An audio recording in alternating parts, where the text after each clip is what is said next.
चोरी करुवा बेले 3 जन चोर को काबू कर निर्धूम छेची पुलिस रे जिम्मा देले लोके। विलंबित राति रे घरे पशी चोर करुवा बेले 3 जन चोर को काबू कर निर्धूम छेची पुलिस रे जिम्मा देले लोके। बालेश्वर जिला सिलांग थाना अंतर्गत बोलंग ग्राम घटी अभावन घटना। सूचना अनुसार गत किछि दिन धरी बोलंग एवं आखापाख अंचल में बारंबार चोरी होता बेले गतकाली विलंबित राति रे निधिपंडा अंचलर 3 जन चोर बोलंग ग्राम जैनिक व्यक्ति घरे पशी चोरी उद्यम करुवा बेले शब्द शुणी परिवार लोके निद भांगी जाइथिला। चोर माने दौड़ी पलाई जाइथिबा बेले ग्रामवासी मिलित होई 3 जन चोर को काबू करने सह निस्तु पेटी थिले।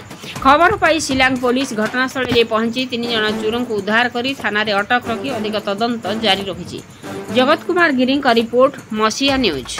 आपण मसीहा न्यूज यूट्यूब चैनल को सब्सक्राइब कलेनी कि जदि करिनाहंती एबे करिनियंतु। एहा सह मसीहा न्यूज रो फेसबुक पेज को और ट्विटर को फॉलो करंतु। ता सह मसीहा न्यूज रो ऐप आसी गलानी निज मोबाइल रो प्ले स्टोर रो डाउनलोड करनियंतु। जय जगन्नाथ।